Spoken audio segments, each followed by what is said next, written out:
Biography. Right in the margin. Hey, Flanagan, did you remember put your CID on your homework? And your address, social security number? Yeah. The name of your first pet. Your mom's Brother's name. Father's maiden name. Your father's maiden name. Hometown. Father's baby. What? It'll be like a trivia game. Who won it? Whoa, I'm all greasy. He felt the food on the floor. Dang, barbershops. At least I look fresh. No, I look fresh. I look fresher than the banana off the tree.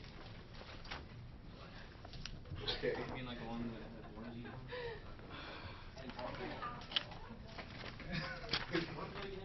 Yeah, one was really good. Like cockroaches. Like they'll survive. Oh, yes. I put a cockroach in the microwave and that still stayed alive. Like, how did that happen? They're infants. Yeah. Like babies. I know, that's why I'm like, that's some BS. They can survive on the weekend. A baby can go a longer distance without getting hurt, but we can't. Like, what They BS have is something on their this? body. They're actually the cleanest things in the world. Yeah, unless I couldn't imagine. unless my floor's dirty. They're constantly cleaning themselves. Wow. Yeah. I mean, anybody kissing. How do you define creature? Huh? Don't even start. How do you define creature? How do you define like a single cell organism? He started when he said action. Wait, who? They're Potency. Actualization. What was the legit Channeling. I use that definition. It's a good definition. Yeah. If you actually have to use it. You're not just guess all the definitions. Did we get our test back today? Yes, sir. At the end of class. Oh! I'm kind of a little nervous, but I'm not nervous, but I am nervous. Okay. Well, that's I'm like the inverse of nervous. Inverse of That's not inverse. Inverse is not 1 over. Inverse is 1. Wait, inverse is 1 over? No, it's when you. Wait, I thought inverse. I think it's one thing increases. Oh yeah, it is inverse. Decreases. Oh, but it's like, think of it like an inverse function. If I put in the output, I get the input. If I put in sadness, I get happiness. What are you talking about? If it's the inverse, right? I put in homework, and instead of getting sadness, I get it happiness. Hey, were you the one on the board in the physics room who wrote the equation for life of an undergrad physics? No, but that was funny. That was funny. And it was like sine of 0, and it was just like, but things equal to 0 and I is, I can't say the full words because we are in class, man. Class is starting. Let's go. Oh, caught somebody. Don't even open the door for Luna. I can't get the door open. Oh, Why okay. you The other way. Oh my. No, she didn't. It's going to be a long class. Physics majors. We could do the whole semester and while they get us out of here. Okay. Inertia.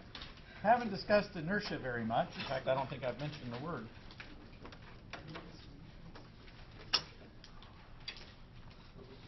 Inertia is a confused concept. So, let's go back to the word confusion. Anybody know what that means, what the roots mean? Con is against. Yeah. Just coming together. Yes. And is the state of being against and coming together. Okay, something like that. Yeah, that's close. Take two things, put them together, and consider them to be one. We fuse them. You confuse two things that should be separate. That's confusion. If you get confused, it's probably because you have two things that are in mind that you need to separate in your mind. And that will clarify, that will resolve the confusion. So to resolve confusion, you make distinctions.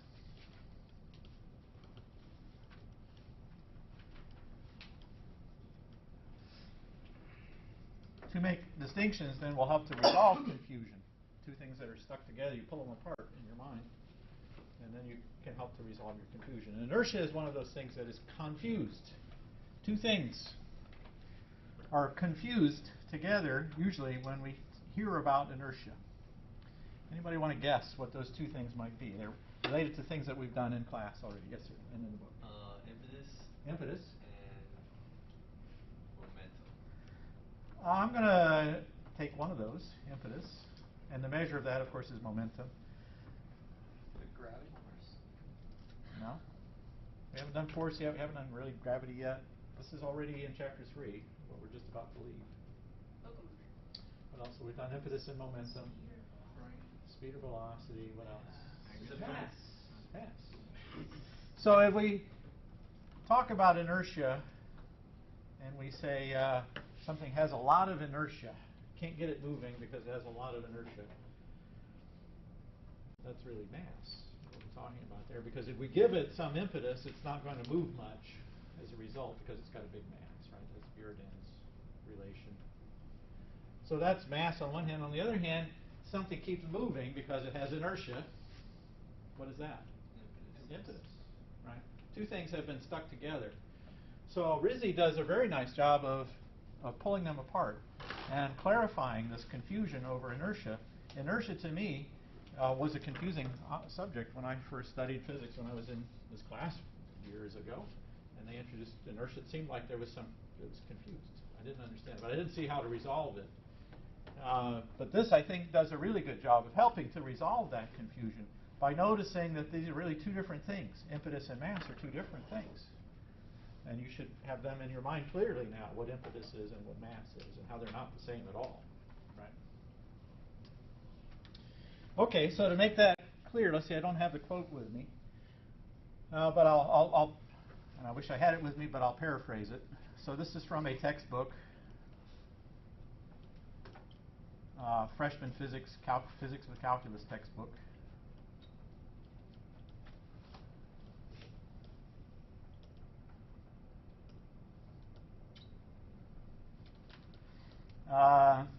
Two statements back to back.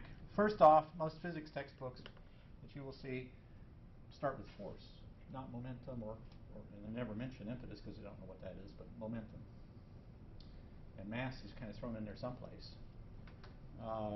So they start with force.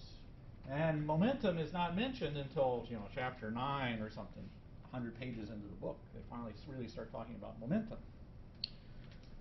Rizzi flips them, does momentum first, impetus first, as the cause of locomotion. That's the first sensible thing.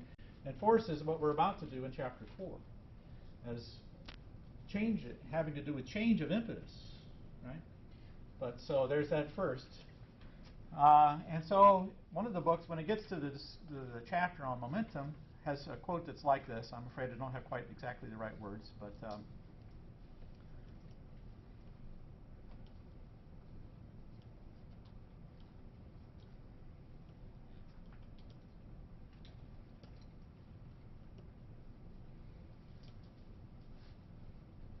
two sentences back to back.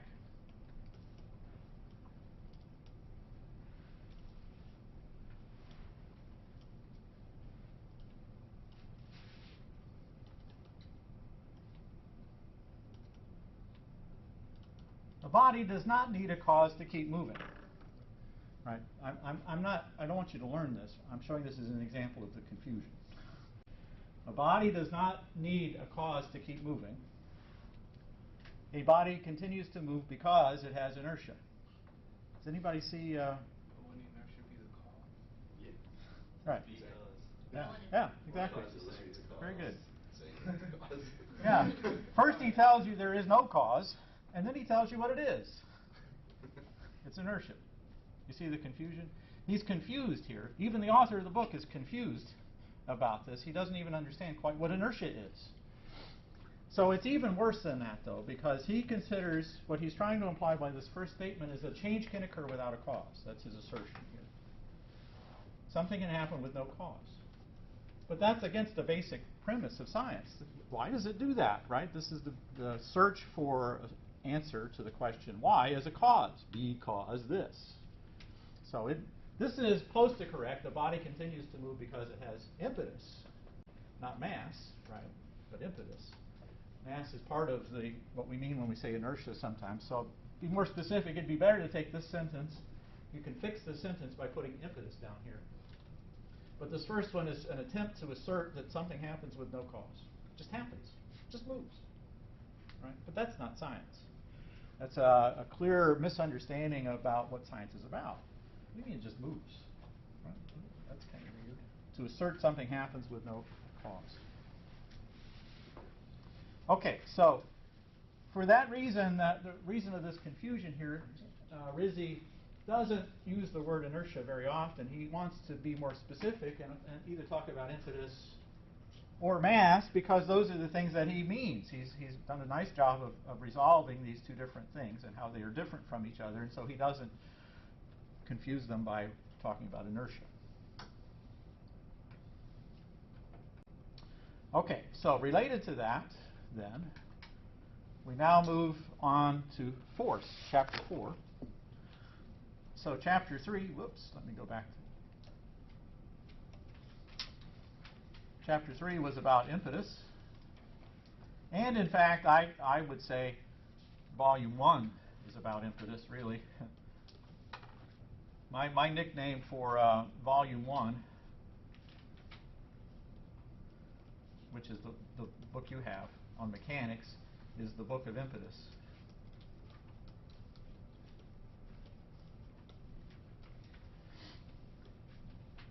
The whole time we're talking about in this book is about impetus and different aspects of impetus. So chapter 3 is where the subject is introduced. Chapter 4 is changing impetus, or force. Force is what causes a change in impetus. So impetus is the cause of locomotion, but we know that impetus can be changed. Remember, that's part of the definition of it, is second nature to the body. It can be acquired or lost. So how does that happen when it's acquired or lost? Something imposes a force on it. So the next subject here in the logical order is force. We've introduced impetus and force. Okay, so in the inside front cover of your books, now the next thing you're going to memorize in addition to impetus, mass, and momentum is force. Somebody please read the formal definition for force.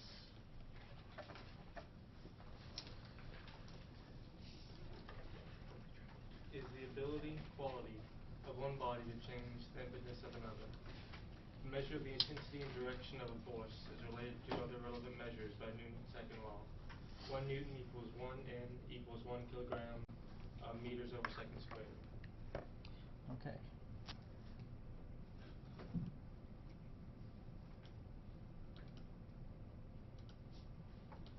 Okay, so notice there are a couple of things here. One is the ability. It's a property of a body that has the ability, which puts it in the category of quality. It's not a quantity, primarily, but we can measure it, and we're going to call the measure force also. So here we have two words that are related to each other. One is the property, and the other is the measure, and we're going to use the same word to talk about both of them. So we've given up on this thing where we did this with mass. Mass is the receptivity. It's also the measure of the receptivity. For momentum, he wanted to highlight the distinction between the measure and the property for that most important property, which is impetus. So he started, impetus is the property, momentum is the measure, but he's not going to keep that up for the whole book. So we've gotten to the point now where we're just calling the property and its measure, give it the same name, but we always want you to remember the distinction between the property and its measure. And the unit of measure is the Newton, named after Newton. Okay, it's the ability of one body to change the impetus of another. Well, there are lots of examples. There's no shortage of examples around. If I let go of this, it will fall, so there's something pulling down on it, which we will study, which is gravity. When we were considering the binary collision, one body was incident on another one that was stationary, is what we considered. So this was the before. And then after, we have some other situation where now this is going to be moving with some other changed speed, and this one has a change, is now moving, whereas before it was not moving. And so something has happened. The momentum of the left body has changed. The momentum of the right body has changed. And it must be, in order for the total momentum to be conserved, that the change in the momentum of this body must be balanced by the change in momentum of this body. If this body increases momentum, this one must decrease by the same amount in order that the total momentum doesn't change. It's conservation of momentum. So somehow, during the collision, which we haven't studied, the process of that collision, the momentum is somehow, of this one is drained and this one is increased.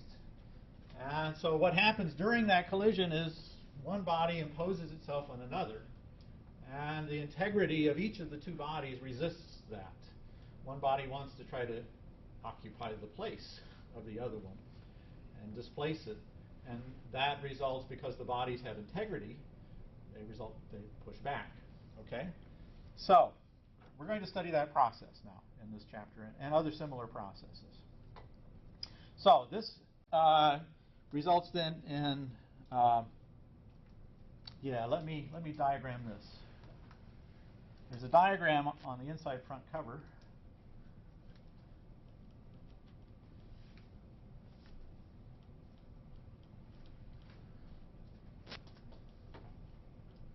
That tries to diagram the relationship between force, impetus, and velocity. Okay, impetus being the key thing here. Impetus is internal to body 2, and it's what causes body 2 to move, produces the velocity. It's the reason that the body is moving. But there is the ability of a second body to come in and change the impetus of the second body. So body 1 can change the impetus of body 2 by exerting a force on it. That's the role of force. So indirectly, force is the cause of locomotion, in the sense that it can give impetus to a body, causing it to move. So if this body is at rest, if I smack it, the impetus will carry it, will move it. But I've imparted impetus to it. So indirectly, I was the cause of locomotion. So the distinction here is between what's called the proximate and remote. This is the remote cause, and this is the proximate cause, meaning close, nearby.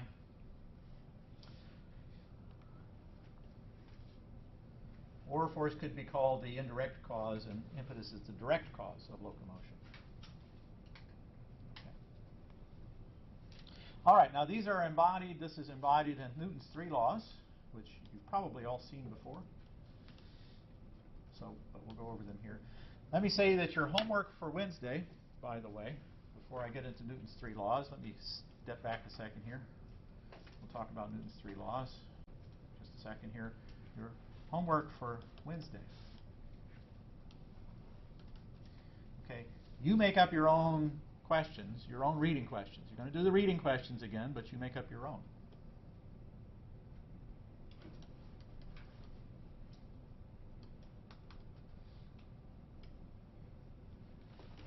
So, while you read, you have to decide what's important about what I'm reading and what's not really very important.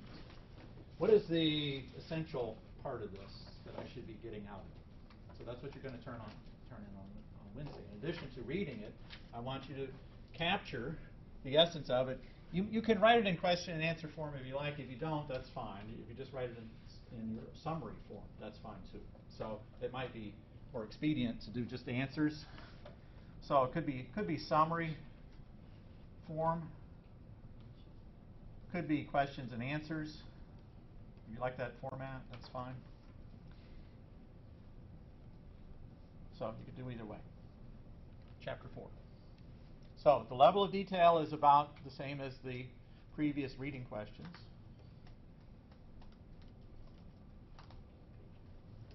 And you might want to begin, as did the reading questions for the other chapters, by starting with the outline of the sections in the chapter. Okay, so you can remind yourself of the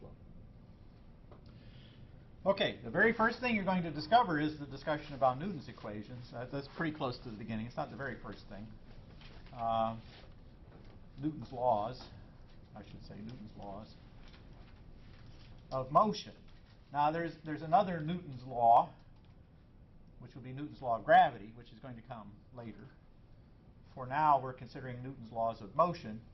to do the complete study of planetary motion, we have to have both laws of motion and the law of the force between the two bodies, which is gravity. So we're not going to consider gravity so much as other generic forces first. So in this discussion about laws of motion, we're going to talk about three things. So the first one, again, it's summarized in the inside front cover. Would somebody read Newton's first law of motion? Every object continues in its state of rest or uniform motion unless acted upon by an outside force.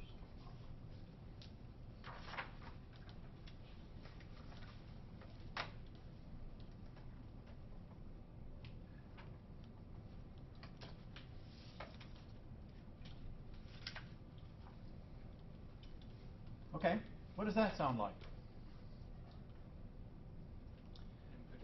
Yeah, it sounds like Buridan's description of impetus. Impetus causes it to move, except it's not focusing on the cause as much as the effect. It continues unless it's acted upon by an outside force. Okay, then that's a cause of change of motion, but it's almost like he's by considering just the effect, that somehow there is the state that it's in, just moves perpetuated in its motion. Okay. The second of Newton's laws is this. Okay, so F vector is equal to dp dt, where dp is the momentum, F is the force, again the measure of the force. Now a force is characterized, because it's a vector, by what? Magnitude and direction. Not length and direction, strictly speaking, length being a quantity. Magnitude and direction. So there's an intensity of the force. Two forces, one may be in the same direction, but one may be more intense than the other, causing a greater change of momentum. And it's the rate of change of the momentum. Okay? And so when we talk about here a time derivative of the vector, again, momentum can change both either magnitude or direction or both. So it could be, for example, that in circular motion, the momentum is simply changing direction, but if the magnitude of the momentum is fixed, there's still a force involved, because you have to change the direction of the momentum. So there's a force involved even if the body is just moving in a circle. Okay. And then number 3 for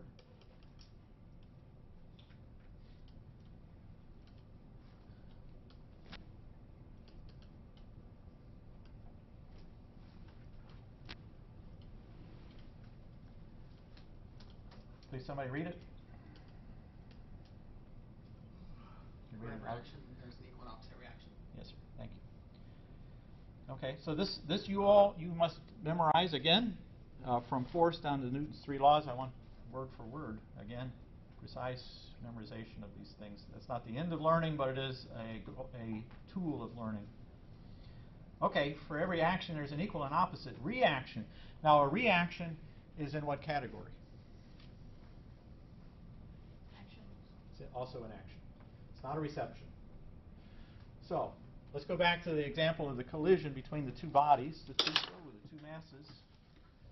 So this collision that was taking place between these two masses here, when they're in contact, one is slowing down, the other one is speeding up. So let's look at the moment of contact, or the moments when we have contact between the two bodies. Now, as we will study, of course, no two bodies are perfectly rigid. And so we could imagine, for example, having a spring out front here and then another spring here. This would be an example of an elastic collision, if there were springs in between them like this. And the two bodies come together, compress the springs. Now, while the springs are compressed, there is a force acting on each body. Each one has a force. So the first body is exerting a force on the second one. So I could call that, this is body 1 and this is body 2. I could call this the force on body 2 because of 1. That's what the subscript here. On body 2 by 1. And then there's also another force which is acting back. That second spring is going to push back on the first body. And so we have also a force acting on the first body because of the second. And if these are vectors, then Newton's third law says that these two forces balance. equal and opposite to each other.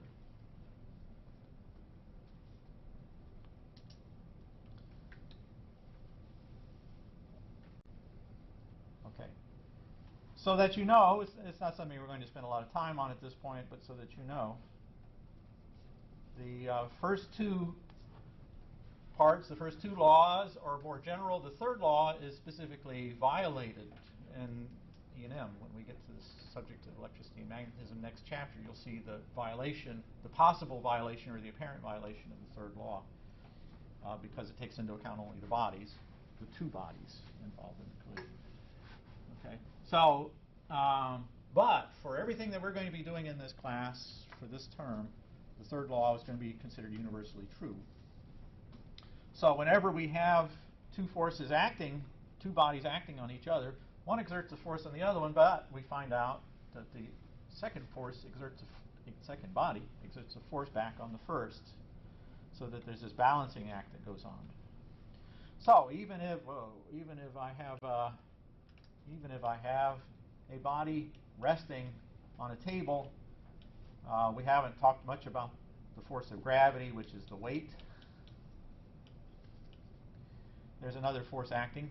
How do we know that there's another force acting on this? Because it's not still going down.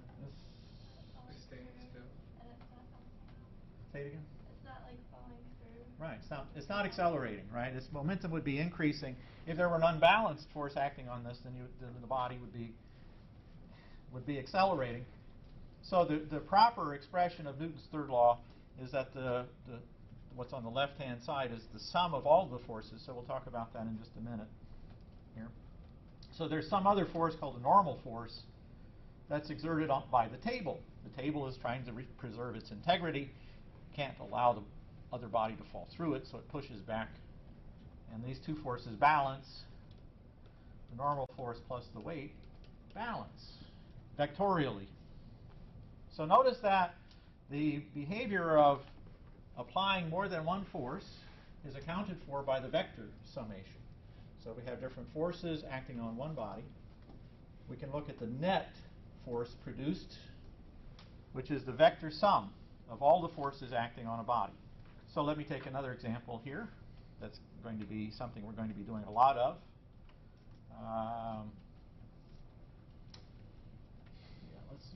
Let's do this one. All right, this is preview of a problem you're going to work on. Pardon? It's inclined friction. Yeah, let's add friction to it as well. I wasn't even thinking about friction, but that's good. All right, so we've got a pulley here. We've got M1, M2 connected by a pulley. So let's diagram the forces that are acting on this. So force diagrams. I want you to learn how to do force diagrams. On a force diagram, I only want to see forces. I don't want to see anything else.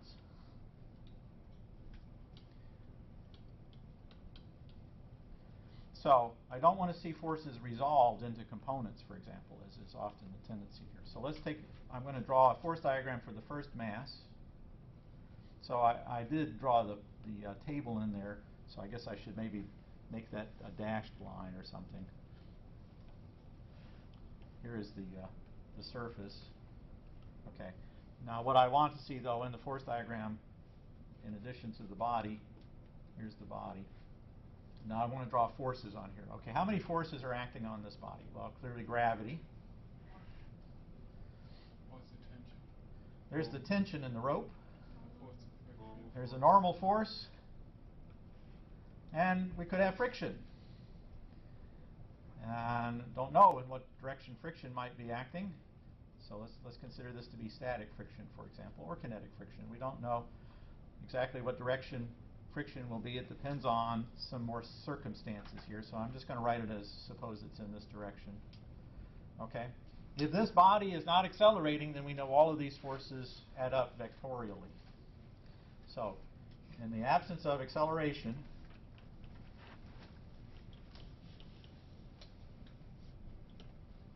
friction wouldn't be working, like pushing it up like in the same way as tension? Or it might be, it depends. So that's why I wrote it this way and I said there's a depends. It depends on how it's moving. so friction is we're going to study friction here in some more detail. So we'll go into friction, but it depends on the circumstance. Friction could be acting up to pull it up. It depends on how it's moving. Okay? But if it's not accelerating, then we know that the sum of all the forces, the vectorial sum of all the forces, is 0. And that's, in this system, how many components of vectors are we considering?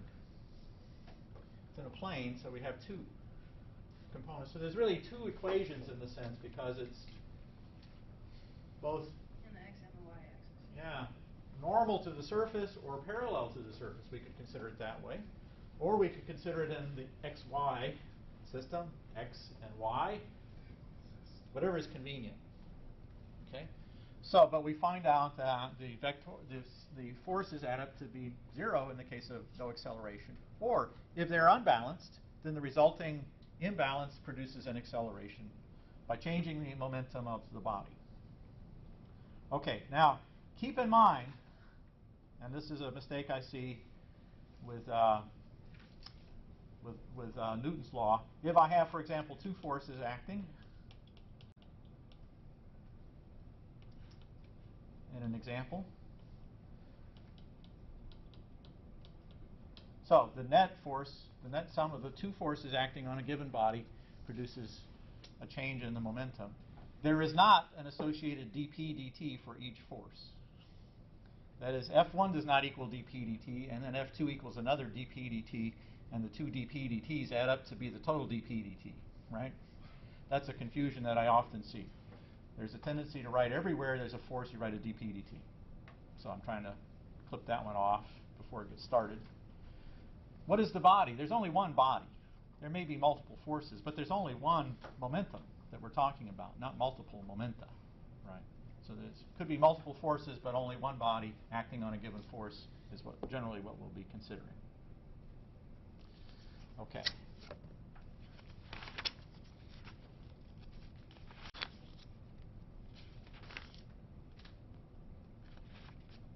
Okay. Now, in studying motion as a result of these, we're going to do lots of problems based on these. In studying the motion for these, we generally want to pick a single inertial frame and stick with it.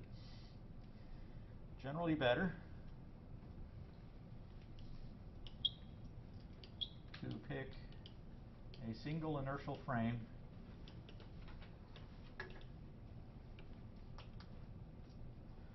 and stick with it. First place, it must be an inertial frame. Newton's laws of motion do not hold for measurements taken in a non-inertial frame. So, for example, let's suppose we were in an elevator here, and but the elevator is stopped at the floor, and if I let go, this thing will fall. Okay, good enough. Now let's do it again, somebody clips the cable, and the elevator with me in it, holding this thing, we're all falling together, and I let go of this, what's going to happen to it? It just hovers right there, doesn't move. Right? Oh, that would be so cool. Does that mean that there's no force acting on this thing? No. There's the same force is acting on it as it was before. What has changed is I've changed to a non-inertial frame. I'm in an accelerating frame. And so in that case, there's an apparent acceleration because of my choice of frame. So rather than getting into fictitious forces and things, which I don't like, forces are real things. So it's better just to say, stay away from non-inertial frames, pick inertial frames of reference. And then all the forces acting are always real forces, and you don't need to be confused about such things as that. Okay, at least for the time being. Okay, let's see.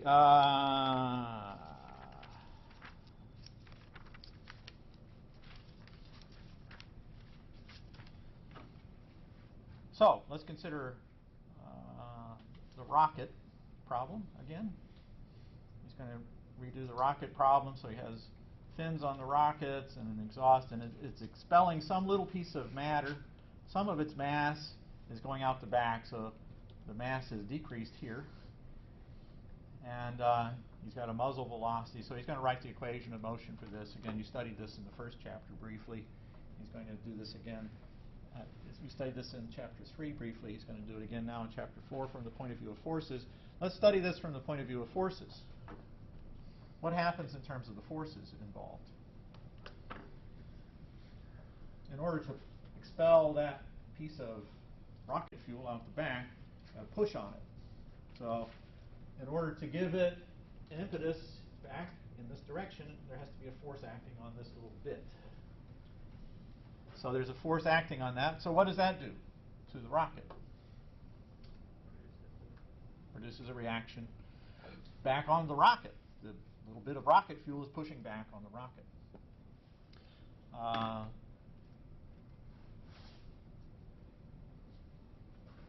Let's see. There was something I thought of to say, and then it just disappeared.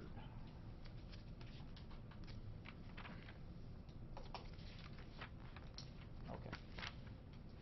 All right. In general, he's going to consider two kinds of forces, generally speaking.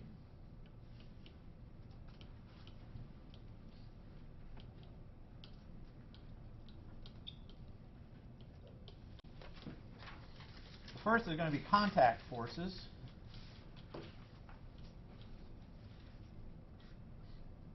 And the second will be force at a distance.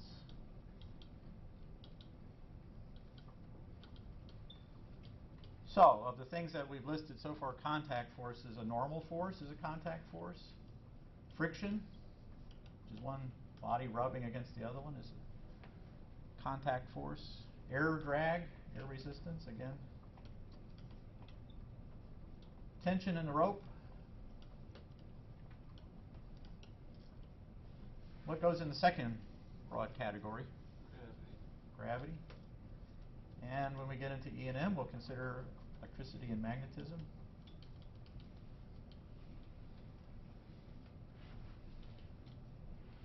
Those will be falling in the second category.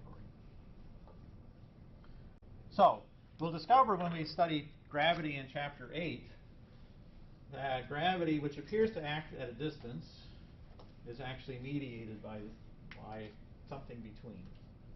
That is, the Earth is causing a force indirectly by doing something to something in between. Something to something, right? And we'll talk about all those somethings.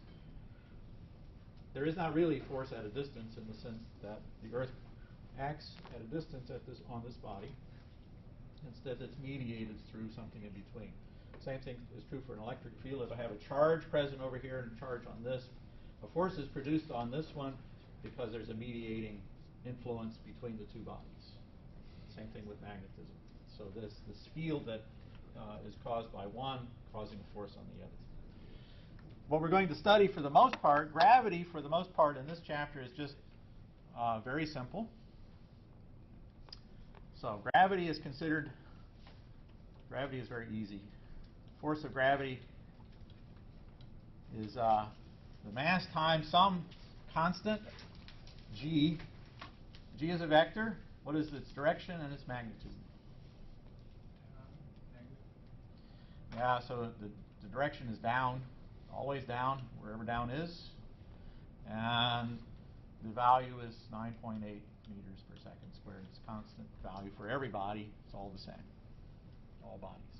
So the force of gravity is proportional to the mass, exactly proportional to the mass. So here's a mass in a new instance. It's a new thing we haven't encountered before. Previously, mass was the resistance of the body to the effect of its impetus, but now it comes into play as the thing which determines a proportionality for the force. The force is also proportional to that same mass. So these are two different aspects of mass come to be in the same place. It doesn't have to be this way. Why is it this way? That's a puzzle. That mass occurs in both places. It's the same thing, what we call the inertial mass, or the mass related to the impetus, having to do with locomotion, and then the mass having to do with the force of gravity. Okay? But all bodies have that same g vector, and so every body, if I set up a system of pulleys and all kinds of things, I'm going to have gravity. It's going to be the same.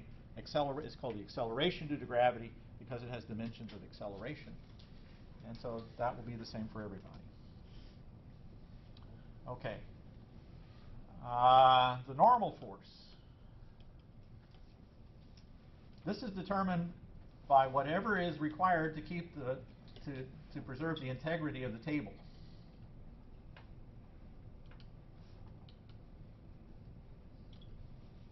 Of the surface. It always points perpendicular to this, and its magnitude, so this is perpendicular to the surface, and its magnitude is whatever is required to preserve the integrity of that surface.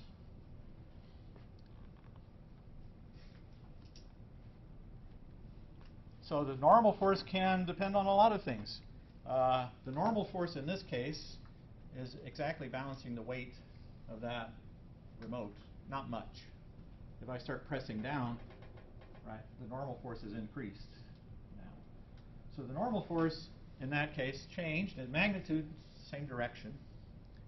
What if I just lift it up a little bit? I can make the normal force go to 0. So I could change the magnitude of the normal force. I can't make the normal force go down, though, because if I pull up, it leaves the table, and there's no downward normal force. So the normal force is always going to be pointing in such a way as to preserve the integrity. If I remove the object, then there's no assault on its integrity, right? Okay. So that's the normal force. For tension in a rope, the direction is along the rope, along the tangent to the rope. If the rope is curved for some reason, it's along the tangent to the rope. And again, the magnitude is whatever is required to keep the length fixed.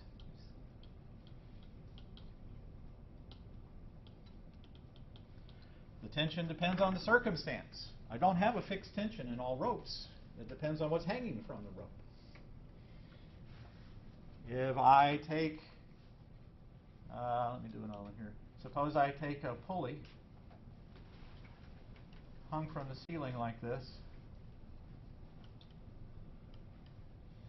and I have two different masses on here. Let's diagram the forces acting on this system. The first mass, M1, so I want a force diagram over here for M1. Here's M1. What forces are acting on this? Force of tension. What's that? Force of tension. The force of tension. And? Force of gravity. Force of gravity, which is proportional to the mass, M1G. How about the other body over here? Force of tension.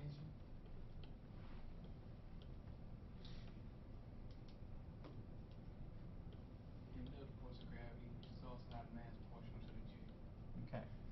Now, for the time being, we are going to consider these pulleys to be ideal pulley, which means the pulley itself is massless and frictionless. So we don't really need to consider the motion of the pulley per se. We're just considering the motion of the two bodies. Will we ever have to? Pardon? Will we ever have to? Yes, in the next chapter. Like, I'm sorry, chapter 7. You'll do pulleys with mass. So for the time being, see how we do this process, again, of abstraction. Let's consider one thing by itself. Throw everything else out. Let's don't clutter our minds with all these different things, because our human minds are incapable of understanding all aspects at once. We have to focus on a narrow range of things. So for this, we're just going to consider forces, and we're just going to consider translation. We're not going to consider rotation. That's chapter 7. So we're not rolling, and we're not spinning pulleys. Nothing is rotating. We're just going to consider translation. So we're going to get rid of things that get in the way of doing that, like pulleys or masses. So what causes the tension? The rope causes the tension. It's a fixed length. These two masses are trying to stretch the rope. And the rope has the ability, the power to stop that. Otherwise it would stretch or maybe break. So the ideal rope doesn't stretch. So the ideal rope is massless and of fixed length.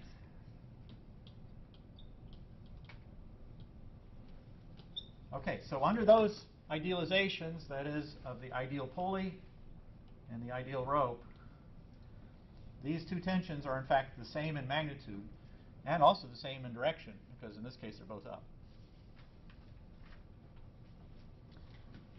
What is the tension? How much is it?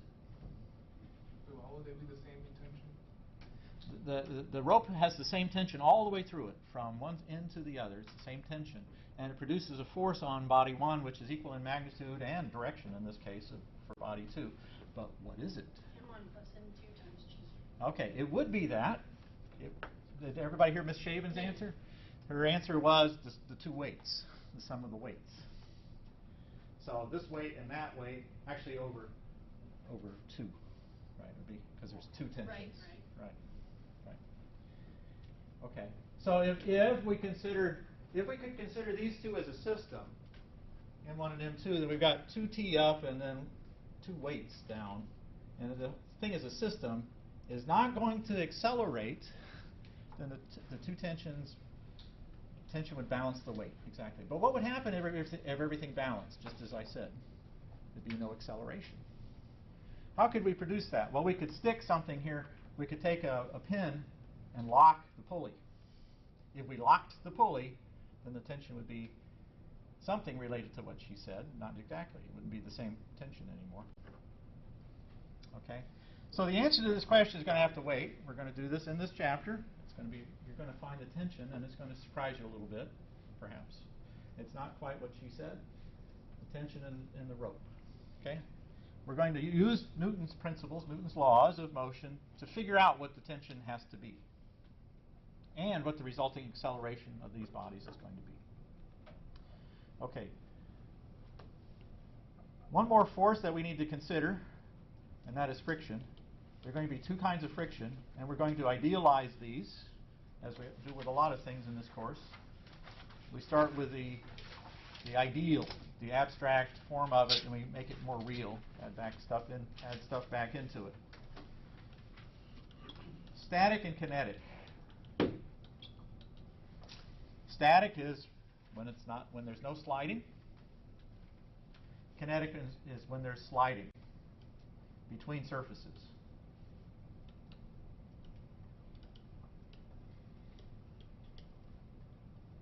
Between 2 surfaces of contact.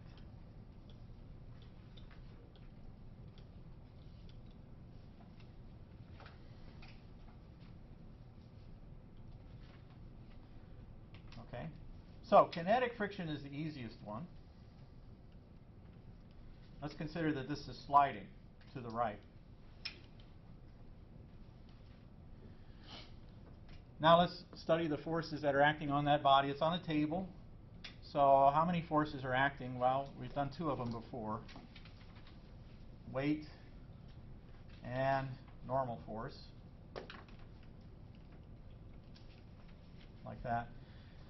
Now we've introduced one that opposes the sliding. So the kinetic friction opposes the sliding. So it's in the direction opposite to the sliding. I'm going to write it as Fk to make sure that understand is kinetic friction, not just static friction. So Fk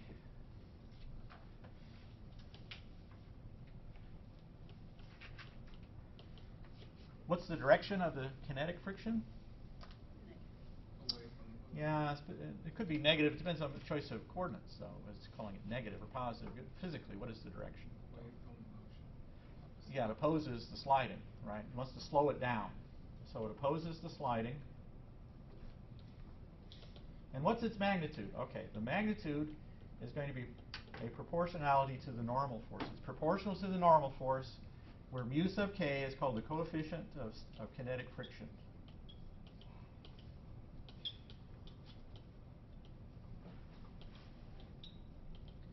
And its value is between 0 and 1 normally. So, some proportion of the normal force is in this case here. Okay, so some proportionality of the normal force is the force of kinetic friction. Will slow the body down. So with these 3 bodies, there's no vertical acceleration. So what does that say about the, well, let's go through work out the magnitudes of these forces here. How big is the force of gravity? mg. How about the normal force? Yeah. So I'm going to write magnitudes here. The directions are given by these arrows. So I'm just going to write magnitudes for this one. But you're right. It would be in the opposite direction. Why is that? Because there's no vertical acceleration. It's on the table and stays on the table. Doesn't go up, doesn't accelerate up or down. How about the force of kinetic friction? Then F of k would be mu k mg in this case. The kinetic friction would be proportional to the weight. But that depends on what the normal force is, and the normal force can change. It's not always mg. It depends on what else is going on. But whatever the normal force is, that's the force of kinetic friction. And I'll give you the force law. So this is called a force law. All of these are called force laws. This is the force law for kinetic friction. So I'm going to write the force law for static friction. What's that symbol by the proportionality symbol for F of k? That's mu sub k. Greek letter mu with a subscript k for kinetic. No, I can just put kinetic. K for kinetic. Mu sub k. And my nicest Greek lettering there. That's pretty good. You need to practice your Greek letters. They're in the first chapter. You'll be using them a lot. Okay, the force of static friction. Let me introduce you to this, and then I'll pass out the tests and let you go. The force of static friction, we need a magnitude and direction. So static friction could be the following. Let's suppose we have a sandpaper on this table, and I put the book on top here, and I lift the table, and now gravity is starting to pull it down the table, but it's not going. It's not accelerating. So if I drew that diagram like this, here would be gravity is pulling it down, and there's some component downhill, but it's not going because there is some force of static friction which is opposing the beginning of the sliding. So it opposes acceleration. So the magnitude, so it's opposite to all of the other forces in the direction of the plane of the surface is in contact.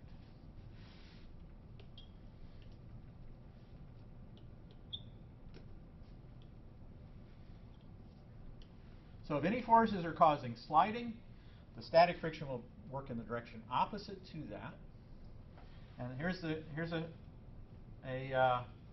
caveat here.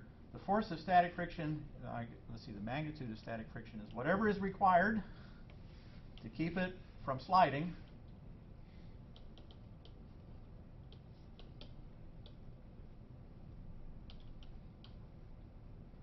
up to a maximum